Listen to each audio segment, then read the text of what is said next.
Hey, good morning, good day, good evening, good afternoon, whatever time of day that it is that you're located. Welcome to More on the Road with Bernard Moore the Third, presented to you by More and More Sports Management. Nothing but more is what we are all about. We giving you more, nothing but more. I love my last name. I really do enjoy that. Thank you, my family and my ancestors for giving me the last name Moore. No, Moore means a lot. Whatever. Then Bernard means savior. It's a German word for savior. So I'm saving more. Good job. But again, we got a great show lined up for you today. I'm here live at Crunch Fitness of Ridgeland. I want to thank the staff here at Crunch Fitness. They welcome me in. I love my part of the show. More on the road. We traveling around everywhere. But Crunch Fitness giving me an opportunity to come here and air my show live. So we're live at Crunch Fitness of Ridgeland, 2000 County Line Road here in Ridgeland, Mississippi. For more information, you can contact them at 601 360 8080. Jerry Rice, Jerry Rice, outstanding. Or you can log on www.crunch.com / location /Ridgeland.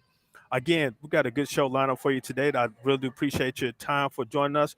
We have someone that's going to join us today to talk about things of society, things of life, and things in her profession. She's in law enforcement correction and as a parole officer. It is very interesting.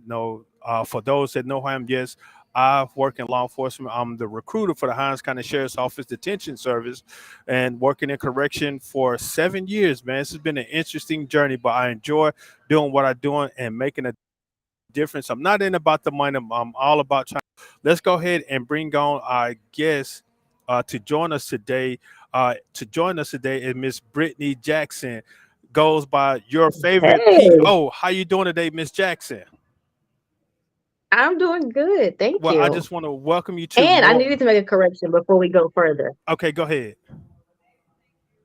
Okay, so I was a probation officer for 5 years, and I stopped doing that in 2020 to be a probation consultant and a creator online full time. Okay, gotcha. But you still our favorite PO. Still in that sphere, yeah. Okay. Well, Miss Jackson, share with our followers, our viewers about who you are and why you're our favorite PO. Okay.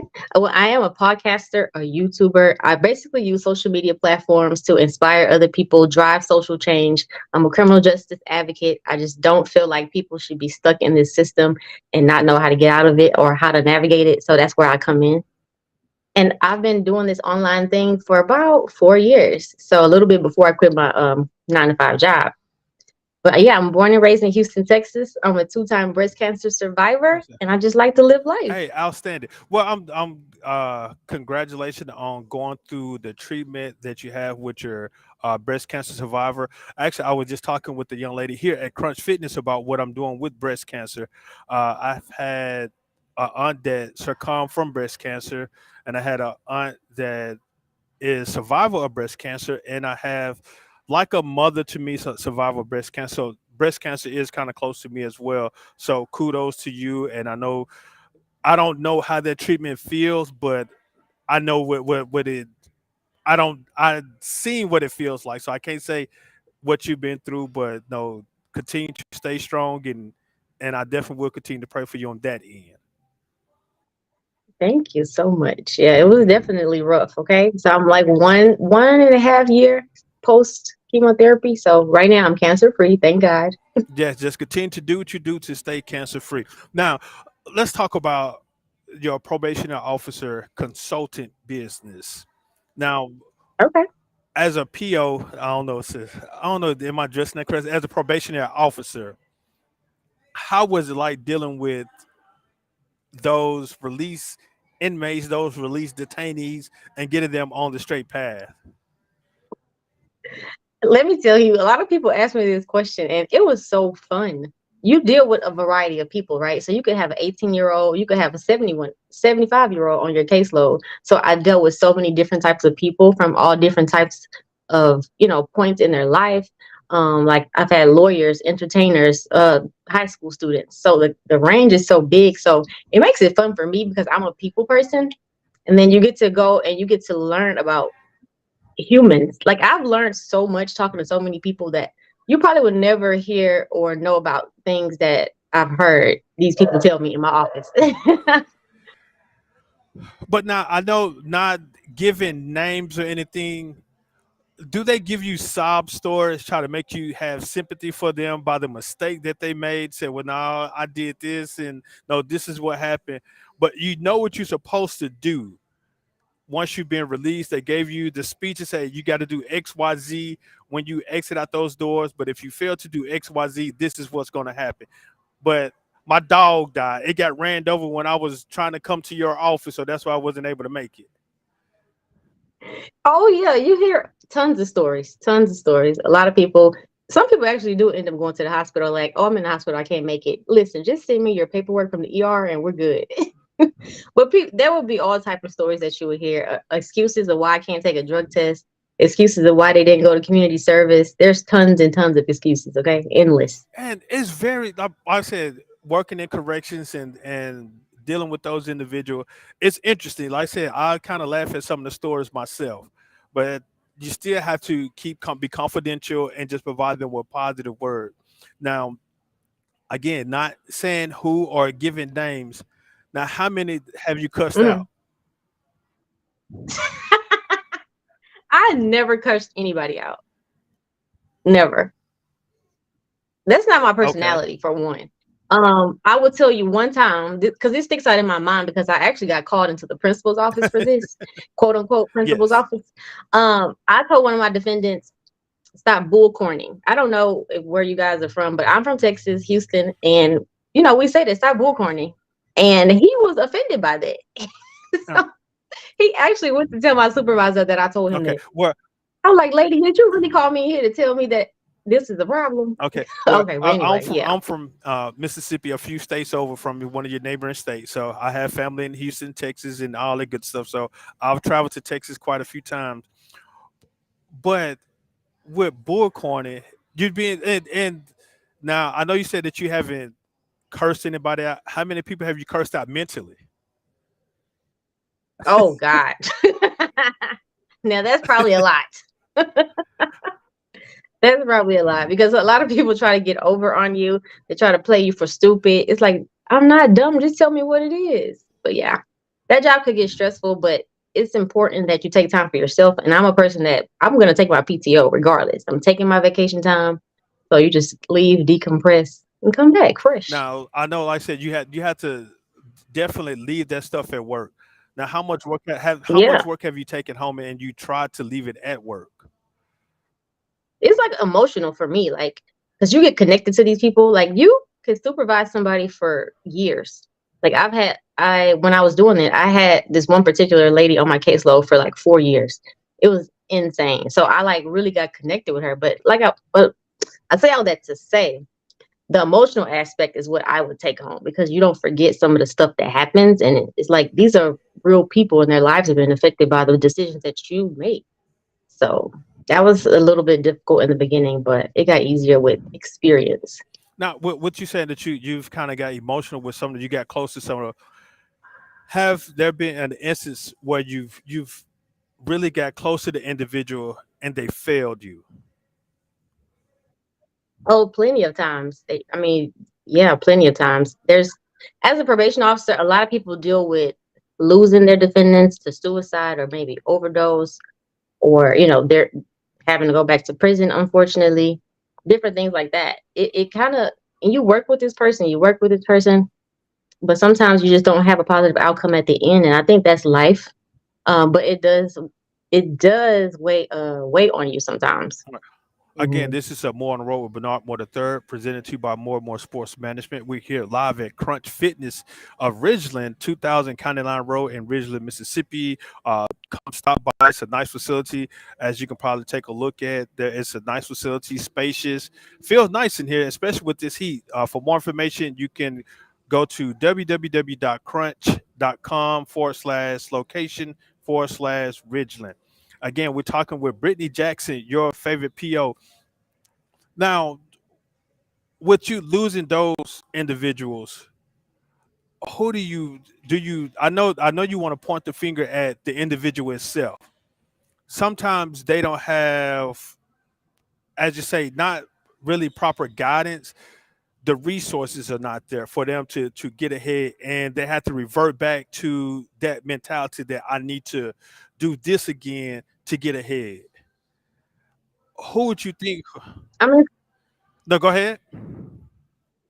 oh, I was gonna say, yeah, sometimes that is the situation where there is no resources available or there's like minimal resources. But sometimes you can give a person everything and it still doesn't work. You know what I mean? It kind of depends on the individual sometimes if they're ready to make a change. And with that, I know I've and in my line of work, and I do a lot of stuff in the community as well. I've been attending some community workshops of from different aspects, about poverty, about storms, in which we just had some, and I know you all had some as well, and education and government. This previous workshop I attended is talked about. It gave us four institutions: community, government, education, and business. In your opinion, out of community, government, education, and business, which one plays an important factor in society, in your neighborhood, or the community itself? I would say community is top tier. Community is top tier because a lot of people don't even try to get help because they have this shame about it. So they kind of don't even share with people what they're going through. So if you're not sharing with the people around you, your neighbors, your friends, your relatives, nobody can even help you. So I think having more community awareness about what is actually going on is so beneficial.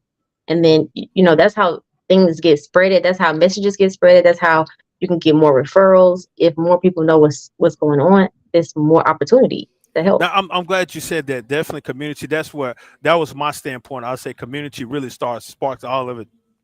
But at the table that I was sitting, a group of it was diverse culture, women, men from different. Mm, We was from different backgrounds. They kind of mm. stood on saying all four plays an impact, in which all four does.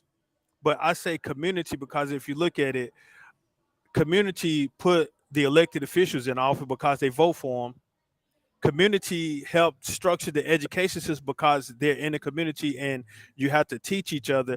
And then also community is part of the business because if you build a business in a community, you need to serve it. So the community is going to patronize your business to provide economically support in the community. So I say community does play a major impact, but I say all four definitely works together.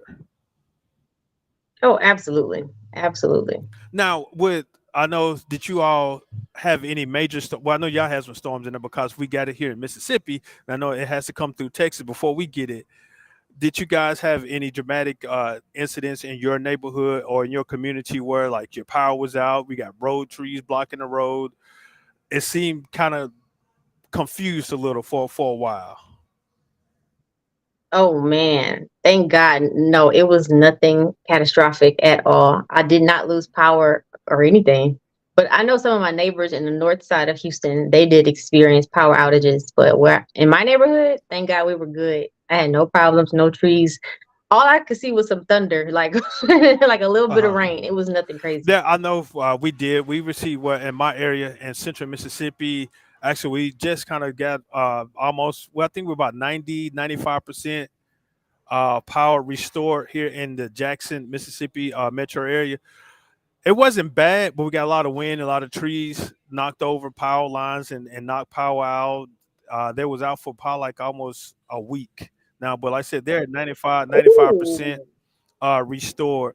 And it is frustrating sometimes when you're dealing with this heat, and I know it's hot in Texas as well, and Oh you God, have yeah. no air. And just like Katrina, I don't know if you remember Hurricane Katrina, and you all dealt with Wilma. That kind of, I can say, it kind of brought back memories from that, how it was. Oh yeah, we've had, here in Houston, we get hurricanes all the time. I'm so used to it. It's like nothing. It was funny because some young lady, I was talking to her over the phone, like it was like a telemarketer or something on my phone, and she was asking me where I'm from, and I was telling her Houston. She's like, "Oh, I'm thinking about moving to Houston," but she's like, "I'm so scared of those hurricanes." I said, "Girl, just come. It's fine. You'll get used to it after the first one."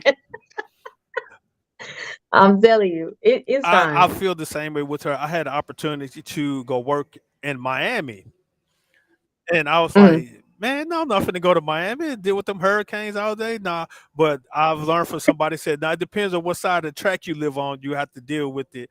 But you know, hurricanes they give you awareness that hey, you need to get up and leave. But that was just me. That was just my ignorance about Miami. I said, man, I'm not going to go down there and get settled. Then got it up and root because of the hurricane. But hey, it is what it is. So I ain't got time to deal with that. I'm gonna stay in Mississippi for right now until the Lord tell me I need to move somewhere else. Now, Exciting. Miss Jackson, let me ask you this. Uh, And in your profession, being a female.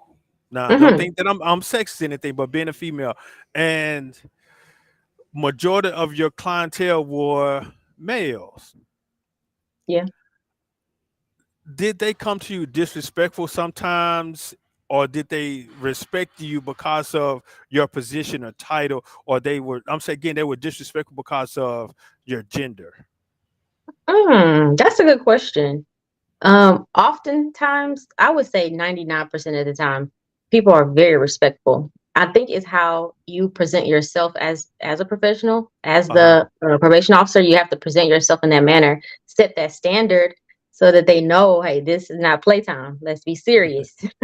And then, but there's that 1% where people would just, well, the men would just be like flirtatious, or I would say that would be the biggest thing, but more so than my gender, it was the age. Like it was a age thing. They would think they could get over on me, I guess for lack of better words, because I was younger.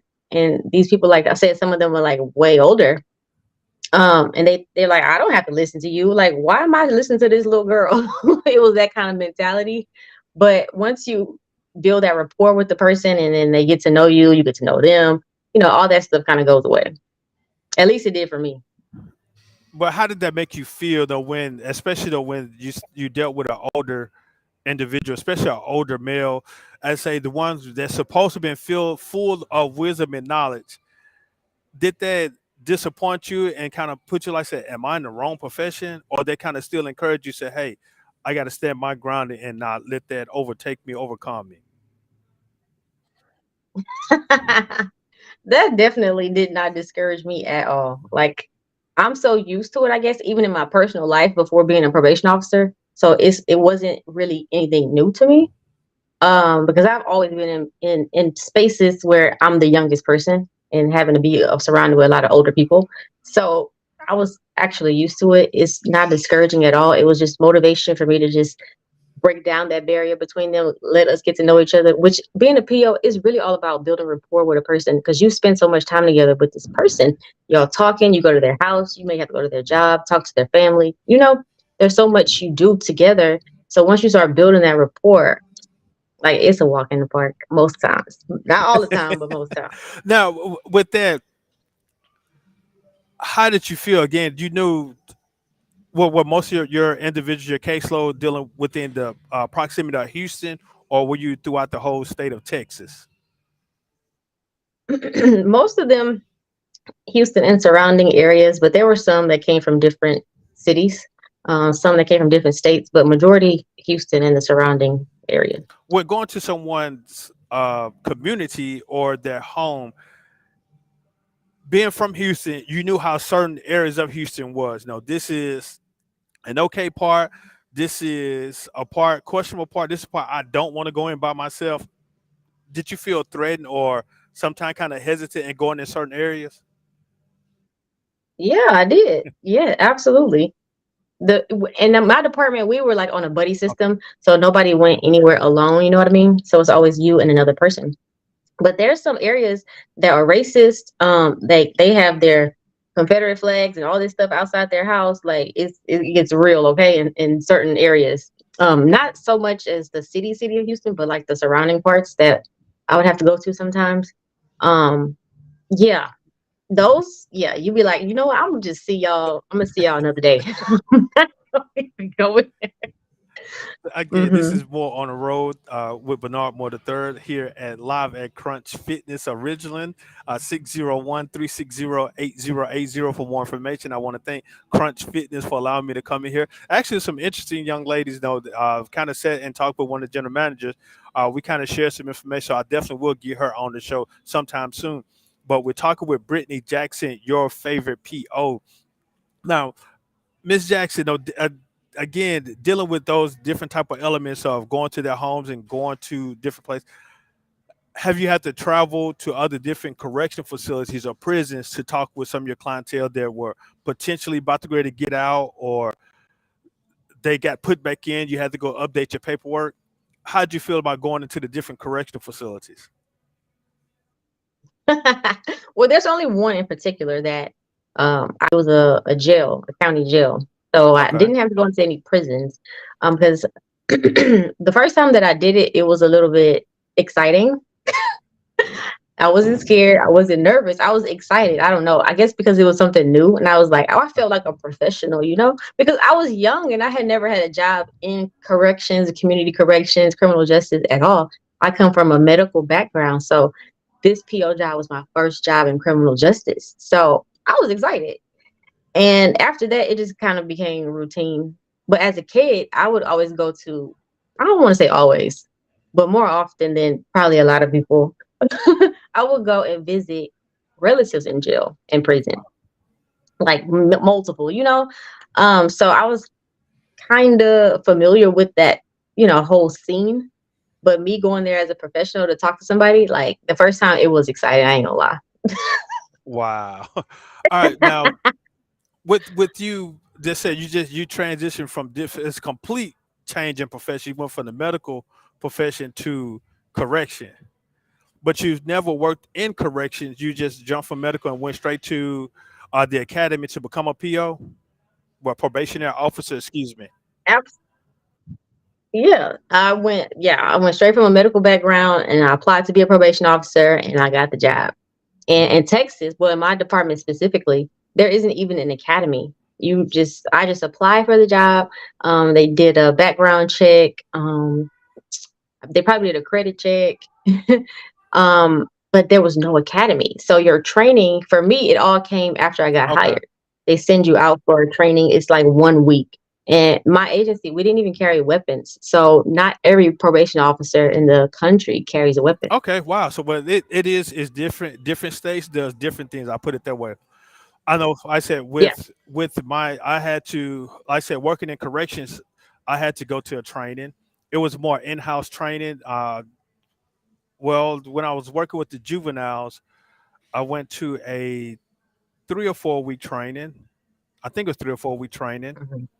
to work with juveniles. And once I started working, That's a long time. yeah, that's I said different states, different policies for different states. And once I transitioned to the Right. adults, I went to another Mm, 4 to 6 week training and learned a lot of information. And once I became certified to work law enforcement, whew, that mm. was quite some time because I went through a different training, went to more like a part time training.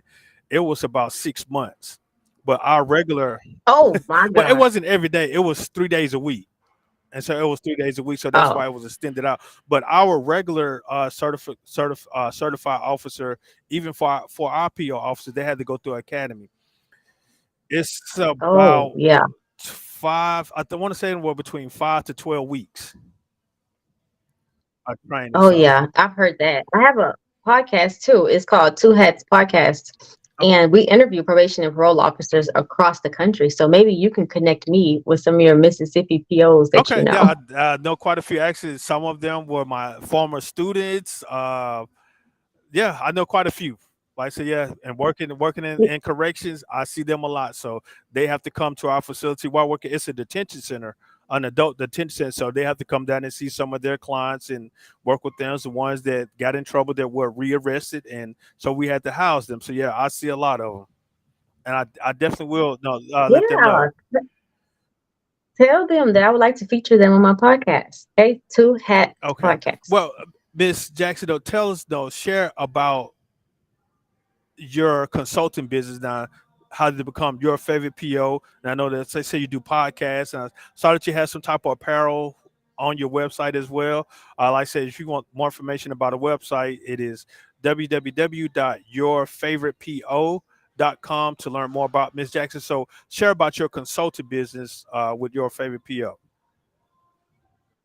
So I work with individuals who are looking to get into the field of probation and parole, but they've been having an issue like getting an interview, or maybe they did have a few interviews and it was unsuccessful. So we do resume building, we do mock interviews. I help them build that confidence so they could land that interview, and not only land the interview, but actually get the job.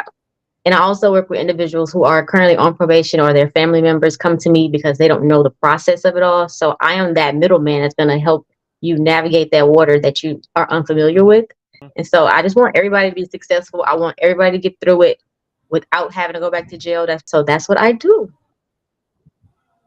I we all know the criminal system is set up not for success at times. What do you think that can be done to those individuals that made a mistake? They know their mistake. They accepted their mistake, and now they're trying to correct the mistake, but they still fall back into the system. What is something you think that we can do so that those individuals that know they made a mistake, that accepted their mistake, and they accept the responsibilities, trying to make a difference, but they still fall back into the system? That happens so often, you know. And me and another person was having a conversation about this probably like 2 or 3 days ago. We were saying how you could have a person that's on probation, they mess up, they get sent back, they get another case, and then the judge will put them on probation again, and then they abscond, they leave, and they don't even do the probation. They get arrested again, and judge will put them on probation again. So I feel like I've been seeing a lot that people get so many chances. It's not just like one, two chances. People are getting multiple chances. So at some point, you have to hold yourself accountable, and I think that transparency from different law enforcement agencies and different probation and parole departments, more transparency on what's expected. What can you expect when you do this? You know, what are the outcomes of these different violations, and how to avoid these things? There, I think being more open and transparent would help the situation personally. All right, and you know those individuals that have a history. I'll put it that way. Uh, I know that you've come encounter some individuals that you know they've done wrong. They're going to continue to mess up, but you still help them out. But it's that one time they try to do good, mhm. and they run across it again. That particular individual that knows they have a history, but they entice them to do wrong. So they be in peer pressure. Is that what you're saying? Somewhat, because like I said, I've said I'm gonna use. I don't want to down. I mean, kind of bad mouth some police officers, but some police officers that Uh, they know they know this individual A has a history of doing mhm, wrong, but individual A is trying to mhm, do good now. That police officer mhm. that had encounter with individual A so many times, they see them doing good, but they entice them to do wrong to get them locked back up. Oh my God, that's horrible. You seen that? No comment. but you but Oh but you no, understand that that does happen. I've heard it happens, but I've never seen it firsthand. Yeah, I've that's it. Yeah, that's it. That is It's bad, and you know how. No, people. go ahead. People need people need to know these things. That's why I'm saying when stuff like this happens, people don't even take the proper, I guess, steps to make sure that it doesn't happen again. And people are quiet about it. Like if it happens to a person individually, sometimes they probably won't even say anything because they're afraid of the repercussions of it. That's why I think transparency is key, and community engagement, community awareness, because we all have to look out for each other. You just can't rely on law enforcement. Yeah, I'm glad you said a key word, repercussion. Now, in the community can solve a case of crime quicker than any law enforcement with a wealth of experience because they see it. Uh, how do you interact with the community if they are afraid of repercussion or retaliation? How do you work with the community on that Oh, on that behalf? listen, that is that is hard. That is hard, but you have to try and let people know there has to be a proper channel. First of all, I think there has to be a proper channel for somebody to take to report certain things, feel comfortable reporting certain things. even if it's like some anonymous situation, there has to be channels that everybody knows about. And there probably are certain things that people can do when they want to report something and they don't even know how to do it because only thing we know to do is what, call 911, like go to the police station. And we all know that's not anonymous, you know? Yeah. So I think there needs to be more channels to get people to talk. And I know I said we have some. I know depending on where you grew up at, you had that neighborhood communicator, the neighbor that knew everything, that knew everybody.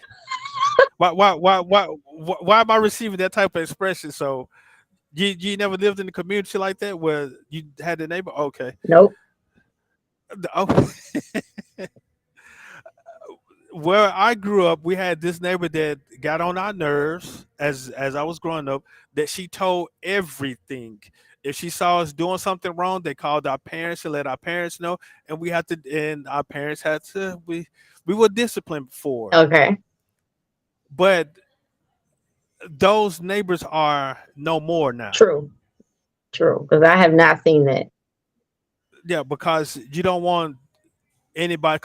Because some people are afraid of the repercussion or retaliation that you went in as. I know you probably heard this saying: "Snitches get stitches and end up in ditches." Right. And so that's the mindset that we are right now. Especially, I'm a former educator. Also, I was a teacher, and I talk with some of my students, and that's the main thing, man. I'm not no snitch. Like, come on, dude. Mm-hmm. We trying to get something taken care of. Like, if you continue to hold on to it, we can't solve the case. We can't do nothing. And also, I was an investigator and working with some individuals. They don't want to say, "Nah, I'm not telling. I'm not telling anything." But you just letting this roam free. We trying to better the community. Come on and say something. Like I said, say something anonymously or write on a piece of paper and just slide it up under the door or mail it in or something so that we can solve a case. Yes. I found that as a PO, we would get calls all the time of people trying to snitch on defendants, you know? But sometimes they would just call because they want to get that person in trouble, you know, kind of being like a bitter person and it's not even Uh-huh. true. But yeah, they actually will call us all the time. Like baby mamas will call us, people's spouses trying to get their spouse locked up. I'm like, damn. So y'all need to But use our resources. Use your community resources. now in situations like that, do y'all still have to continue to investigate it and follow with it? Oh, And absolutely. especially if it's someone that you know that individual person. Not saying on a personal level, but you know that individual because that's one of your clients that you had to work with, and you get a phone call about something. Well, this person did this though. They're still coming to my house threatening me. It's like, wow, really? And when you kind of tell them document everything, no, where's your proof? Then they come up with some old story. Oh, well, nah, I didn't have any proof. Well, I didn't do this, no, but they did this. How do you handle situations like that? And how do you feel about that? You have to do your due diligence, that's for sure, because you know you don't ever want to dismiss something and it turns out to be true. So a lot of things like harassment, stalking, any type of violence, we defer them to law enforcement. Like we tell them you have to file a police report. That's just what it is. But there are steps you have to take. You, as a PO, you document everything this person says, even if you don't know that it's true. You still have to investigate it. Now, I was never annoyed by that. I sometimes let me take that back. Hold up. yeah. 'Cause some of them baby mamas, they will blow your phone up. Like, girl, leave this man alone. But a lot of times, yeah, I welcomed it. Tell me everything. I want to find out everything. Now, with that, did you have to kind of tell some of your caseload? Say, hey, we've been getting calls from XYZ about ABC. I would advise you to stay away from that. How many times have you had to do that a lot? Oh gosh, yeah, yeah. I wouldn't necessarily always tell them like who's calling, but you could just say, "Hey, I've been getting some calls saying you're doing this," and they automatically know, who it was in their head. But yeah, I had a lot of those conversations for sure, and oftentimes they would take my advice, and then sometimes they wouldn't. But the ones who didn't, I would tell you they ended up getting in more trouble. And going and I know you had to go before a judge sometime because I know you've probably been subpoenaed or advised to come in and help with the case.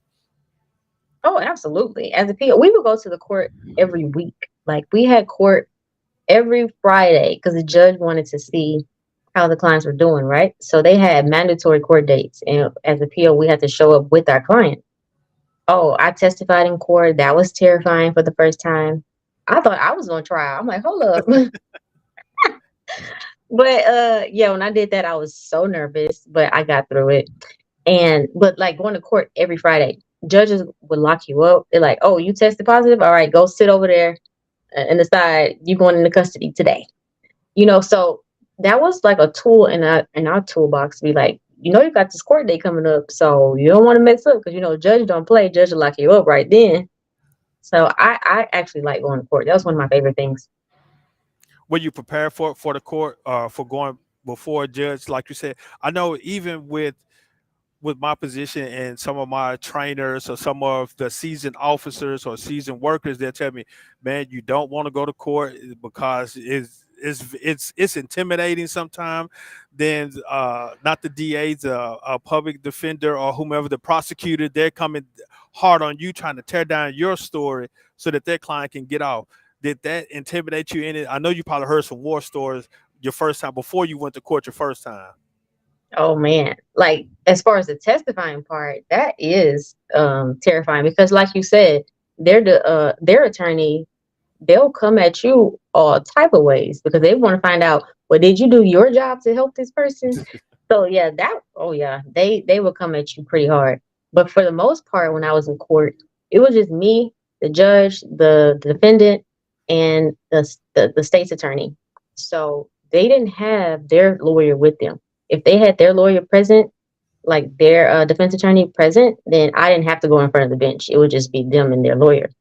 But most of the times it was just me, the judge, and the state's attorney. And so we were all really cool because we were there all the time. Like we worked for the judge, POs worked for the judge. Uh-huh. So we have a really good rapport. So it was never intimidating. It was always fun. So you like going sitting in front of the judge, prosecuting, being prosecuted, and telling your side of the story. Oh no no no no no no no no no, absolutely not.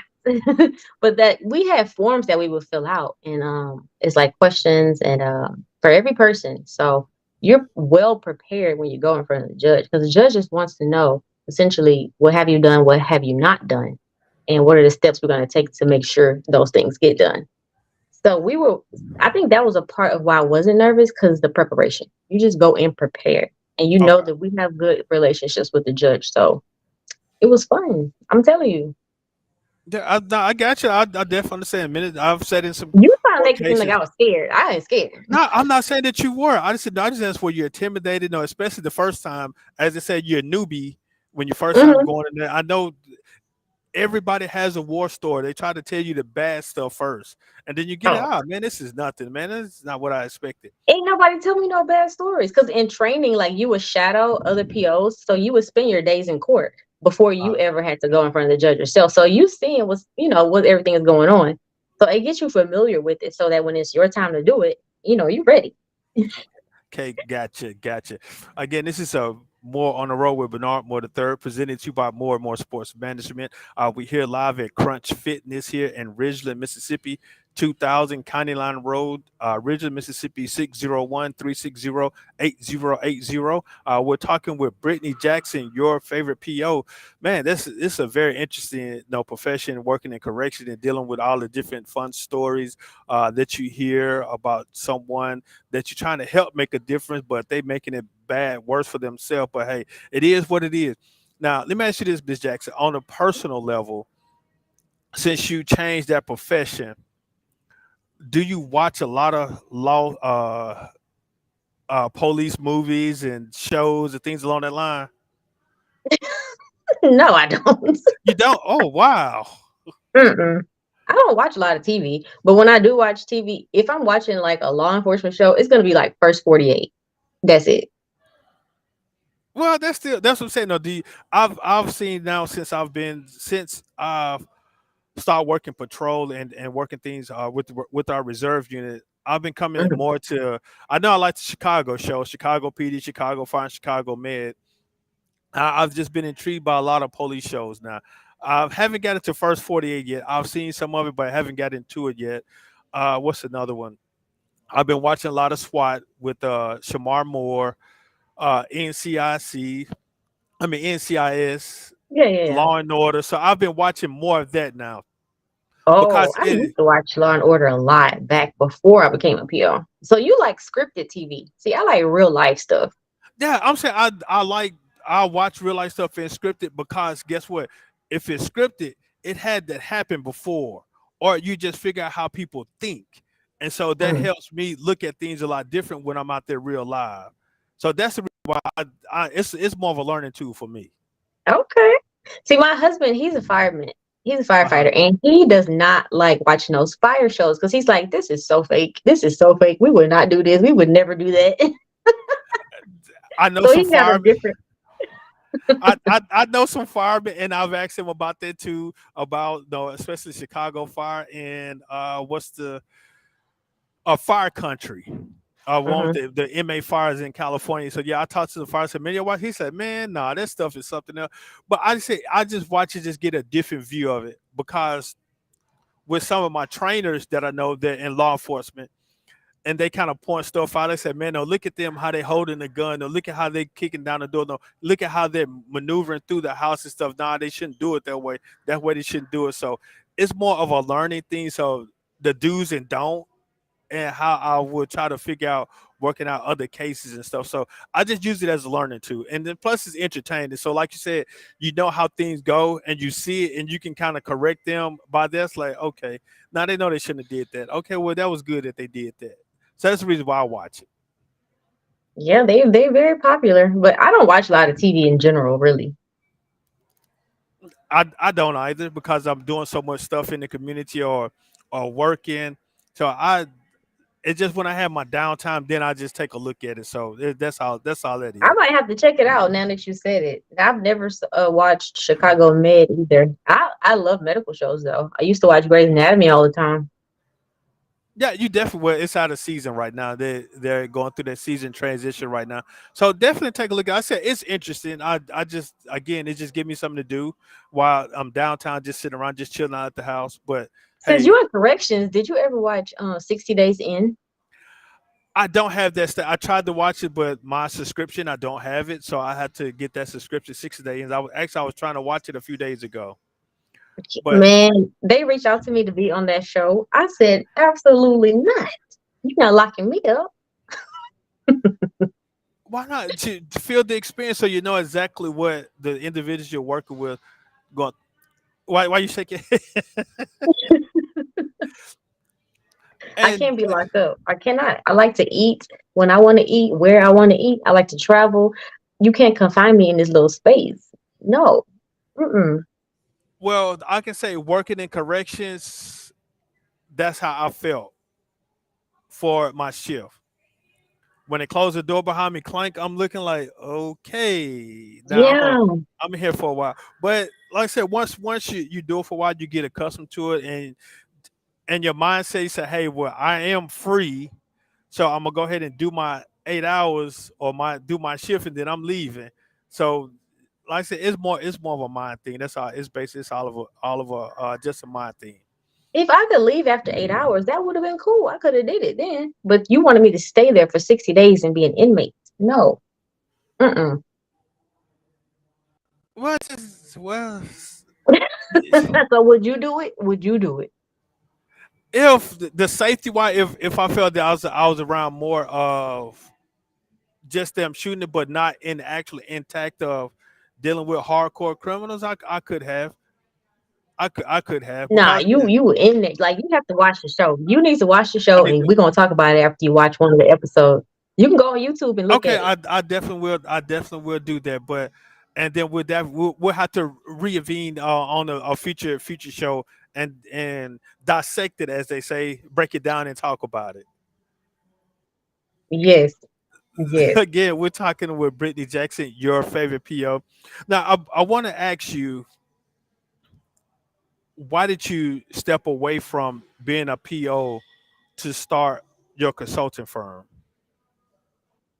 I left probation. There was a video that I did on TikTok that went viral, and my department found out about it, and they like, this is so unprofessional, um, stuff like that. I didn't think it was unprofessional when I did it, but they thought it was.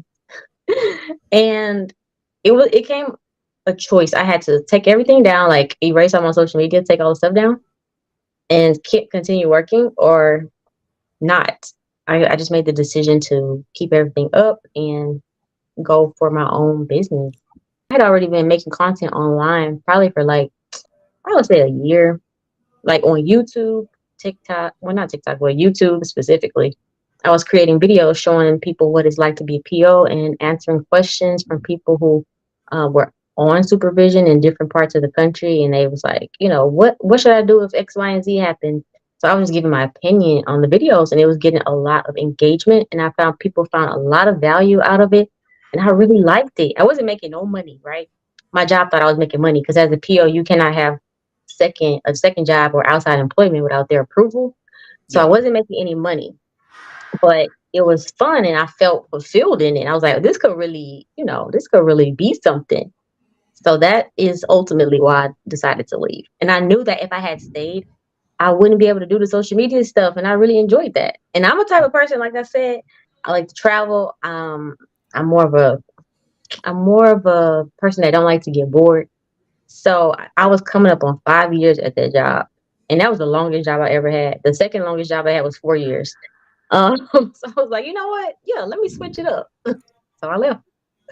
Okay. Well, hey, well, you're following your passion, and that's where I say, as people like just like you asked earlier, do I enjoy doing what I do? Yes, I do. I'm not in it for the money because you got professional athletes making millions and millions of dollars. Guess what? They want more money. What is that Yep. gonna solve? Nothing but a bunch of headaches and dealing with Uncle Sam and all that good stuff.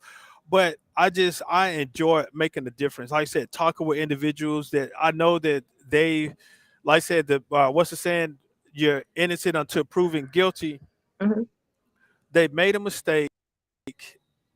They've been arrested or been charged for that mistake that they have been accused of. But sometimes, like I said, they just need someone to talk with and say, "Hey, how can I get out this situation? I did something, or what I need to do to pay my price to society, or pay my price for the mistake I made." But if I didn't make them say, "How can I get out of this?" And sometimes I said that is needed because of some of us look at individuals. Hey, you made a mistake. I'm not going to help you out. You got to sit here and deal with that mistake yourself. And I said, no, I applaud you for what you're doing. You're still making a difference, providing those individuals that are lost, need some guidance because we all need help. We all I need need help help. in doing. Yeah, I need help doing what I'm doing. No, I'm not no Superman, no correctional officer or recruiter or dad or husband. I still need help being a dad. I still need help being a husband. I still need help being a brother, being a child. So we all still, and sometimes individuals don't want to help those individuals that need help. So again, I applaud you doing what you're doing. Though you're taking that leap of faith and going out there helping those individuals because sometimes they don't have the resource or they don't have the means of trying to do what is right, but they don't know how to do it. And you're there to provide them with that information. So again, Yes. I Thank you. applaud Yeah. you for that. Now, Thank you. is there anything else that you would like to share, Miss Jackson? So with our listeners and followers, because I know that you got to go provide some more guidance to some individuals that are there, or like I said, go ahead and do some more social media stuff. Because I know like you like to be on the social media or being out in the public right now. Oh, absolutely. I want to just piggyback off what you were just saying. Like, basically, help your neighbor. That's my hashtag. Okay, help your neighbor. It takes a community to get through this, and a lot of people think being a probation officer is dangerous because you deal with people, criminals. Let's put that in quotations, criminals. But sometimes, like you said, they've made one mistake. It could literally be one mistake, or they could be wrongfully on probation, got wrongfully convicted. There's so Yeah. many different circumstances and layers to this. So you can't judge a book, like they say, you can't judge a book by its cover, right? So Correct. just help your neighbor. You could literally be living next door to a person who's on probation, but it has such a negative stigma that they wouldn't even tell you. So they wouldn't even feel comfortable asking for help because they don't want to even tell you that they're on probation. So my whole mission is to erase that negative stigma that's attached to probation, and let's help each other. Help your neighbor. Yeah, well, Miss Jackson, I thank you for your time. And again, I'm gonna go watch that 60 days in so I can go ahead and give my opinion about you being locked up for 60 days in confinement. But again, I definitely will definitely take a look at it. And we'll reach back out to you again. I thank you for your time. And again, for more information, you can log on to our website www.yourfavoritepo.com to learn more information about her. Again, Ms. Jackson, thank you for your time. Much love. No, continue to be safe and definitely continue to pray. No, be strong and continue to encourage those individuals uh, that are survivors and that they're going through certain situations in life down in Houston, Texas. Yes, thank you so much. Thank you for having me. This was so fun. I look forward to another one. All right, no problem. We'll definitely stay in touch. All right, bye. Have a good one. Again, this is More on the Road with Bernard Moore III, presented to you by More and More Sports Management. We're here live at Crunch Fitness here in Ridgeland, Mississippi. 2000 County Line Road, Ridgeland, Mississippi, 601-360-8080. Crunch.com/location /Ridgeland. Now, like I said, they have a nice setup here. You can definitely come on, take a look. The quiet is spacious, it's cool in here. They have multiple different areas around here. We just seeing the floor right now. It's a lot over there to the right. As you viewing on the screen, it's a lot over there to the left also. Uh, with meeting rooms. They got some spaces around the corner. This was a supermarket some time ago, but they turned into a facility. So again, I really appreciate them for allowing me to come here and host the show here. But we're building a relationship. We're establishing a relationship together soon. So you may see me here more. Here at Crunch Fitness or doing the show, but they allowed me to come here and spend some time with them this lovely day. So definitely come on, see the general manager. We're definitely gonna do some work together. No, so I really don't feel comfortable here. No, at this place. Now you can see the backdrop behind me. Again, this is 2000 County Line Road, Ridgeland, Mississippi, 601-360-8080. Contact them and definitely come on out. Join the gym. They got some very reasonable monthly rates. So definitely come on out and enjoy. They're getting very involved into the communities. That's what myself and the general manager spoke about. I'm finna forgive me if I mispronounce the name. Phi. It's PIA. I may mispronounce it, so forgive me. She just told me earlier, but it went in one and went out the other. But I'm gonna get it. I'm gonna get it soon. So definitely come on out and see her here at Crunch Fitness and join the gym. Like I said, they are supporting the community. Anything that they can do in the community, they're here for. That's what she shared with me. So I'm definitely gonna come back again, and we're gonna have a good partnership and a working relationship with them, and come on out here and work out here at Crunch Fitness. Now, it is that time where I'm definitely gonna talk about the events that we're hosting that are coming up soon. We definitely gotta have those events. Start off. I know we had it's showing 5 events, but we had the previous 2 already. February the 4th was the middle school All Star, and March 31st was the senior showcase. But now we got coming up the coaching cancer benefit basketball game take place July the 14th at Pearl High School in Pearl, Mississippi. Calling out my coaches to help support breast cancer, the Susie G. Coleman Foundation, and the Butterflies by Grace, Designed by Faith, domestic violence organization.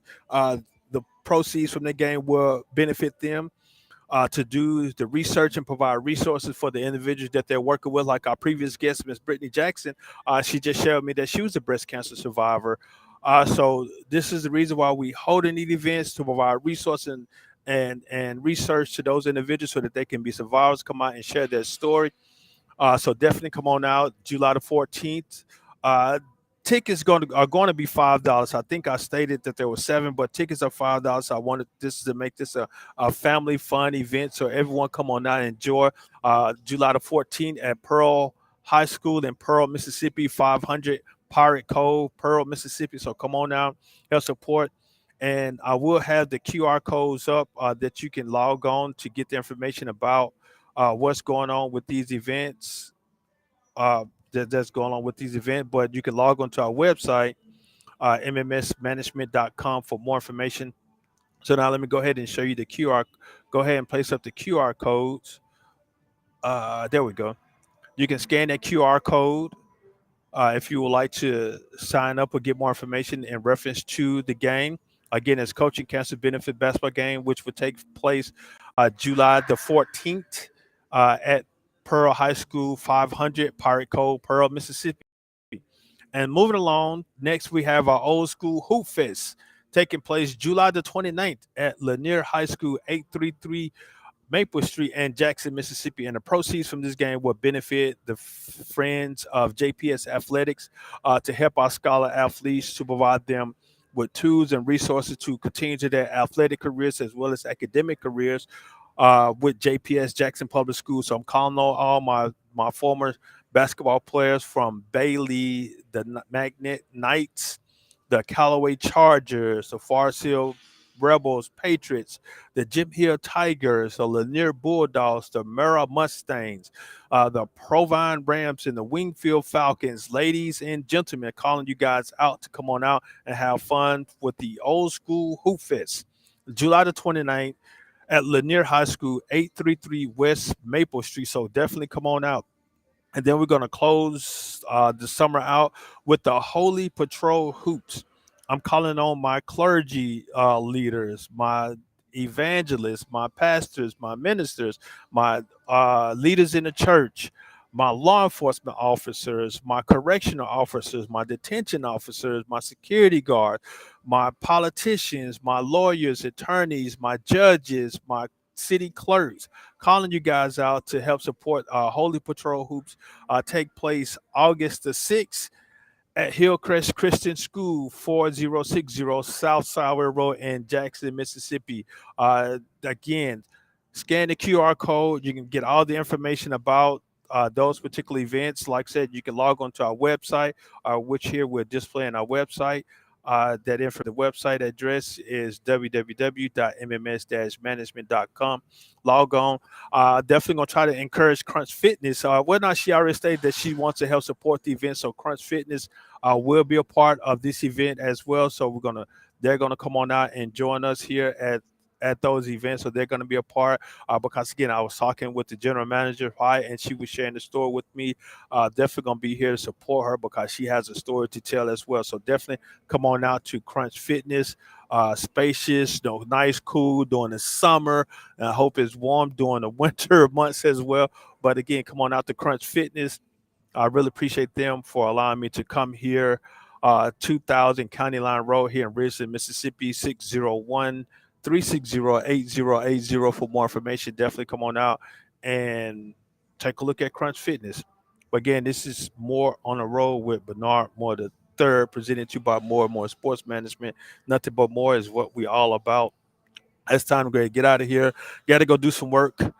Got to go have some more fun in the community. About to go to some camps or about to go home and just sit down and chill out for a while. So again, thank you guys for joining us here at Crunch Fitness with More on the Road More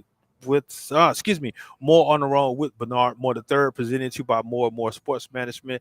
Time for us to get out of here. Much love to you guys. Thank you for your time. 1 + 1 = deuces.